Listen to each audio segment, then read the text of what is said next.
Un nouveau sujet pour Alex.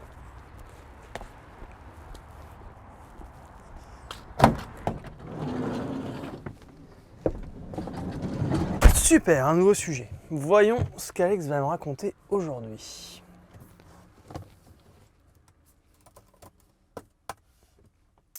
Salut Alex, je sors tout juste d'une visite de maison. Le vendeur me demande ce qu'il doit faire concernant le mesurage pour la mise en vente. Est-ce qu'il doit faire un mesurage ? Excellente question, Vincent. Déjà, il faut définir la surface et le référentiel de surface.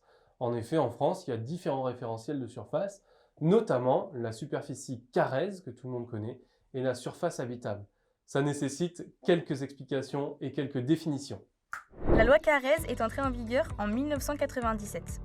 Elle permet de calculer la surface privative de votre logement. Ce diagnostic permet d'attester de la surface du logement après déduction des surfaces occupées, comme les murs, les cloisons, les marches, les cages d'escalier, les gaines, les embrasures de portes ou les fenêtres. La loi Carrez est différente de la loi habitable. La mesure de superficie par la loi Carrez se rapproche de la surface habitable, dite loi Boutin. Or, si les deux ont beaucoup de similitudes, la loi Boutin est plus stricte dans son calcul. Elle est utilisée notamment pour les contrats de location de résidence principale, alors que la loi Carrez est quant à elle utilisée pour les ventes. Salut Caro, Salut Alex. tu vas bien? Oui, ça va. Merci de venir à notre rescousse sur cette question de superficie. Alors déjà, première question, maintenant qu'on a défini cette superficie carrèze, à quoi ça sert? La superficie carrèze est une protection pour l'acquéreur dans une vente immobilière. L'acquéreur peut ainsi avoir un référentiel sur la façon dont est mesuré le logement. En fait, c'est une base qui met tout le monde d'accord. Exactement. Il Ok. sait que, quel que soit le logement, on mesure exactement de la même façon. Et si on se trompe? Et si on se trompe, l'acquéreur a un recours, puisque le vendeur lui déclare une superficie et il lui doit une superficie qui soit à 5% près. Prenons un exemple. Allons-y. Tu as une maison qui est déclarée à 100 mètres carrés par le vendeur Ok. dans l'acte de vente.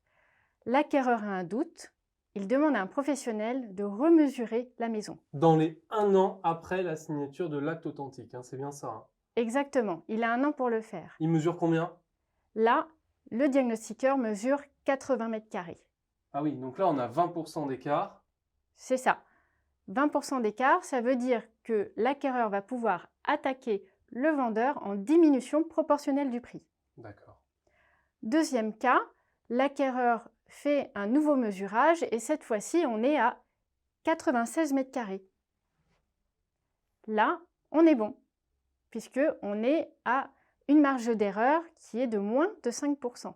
L'acquéreur ne peut pas se retourner contre le vendeur. Ok, donc plus de 5%, le vendeur est inquiété.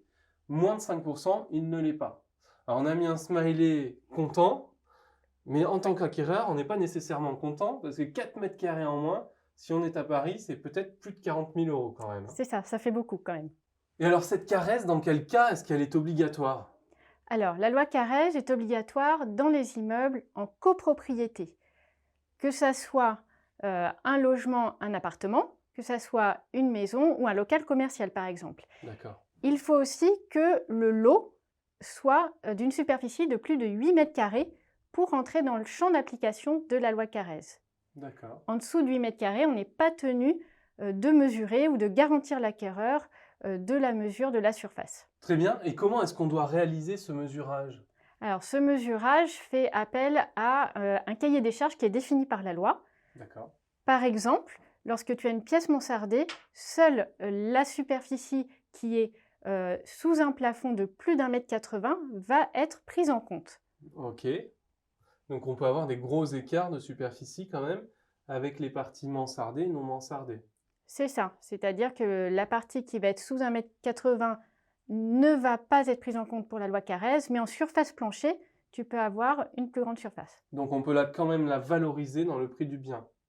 Ça, c'est un accord entre le vendeur et l'acquéreur, mais ce qui doit être déclaré, de toute façon, c'est ce qui répond aux normes de la loi Carrez. Très clair. Et pour ma maison alors ? Très bonne question. Pour une maison, du coup, qu'est-ce qui se passe? Alors, pour une maison, tu as 2 cas. Le premier cas, c'est une maison qui est en copropriété. Dans ce cas-là, on tombe sous le coup de la loi de Carrez et il faut faire le mesurage. Si elle fait plus de 8 mètres carrés. Si elle fait plus de 8 mètres carrés, exactement. Fortement probable pour une maison. Voilà. Ok. Deuxième cas, tu as une maison individuelle qui n'est pas insérée dans une copropriété. C'est la majorité des cas. Voilà, à ce moment-là, le vendeur ne garantit pas la superficie de la maison. Et alors, qu'est-ce qu'on indique dans l'acte à ce moment-là? Alors, ce qui est indiqué dans l'acte, c'est simplement la surface de la parcelle. Le vendeur ne garantit pas la surface habitable de la maison.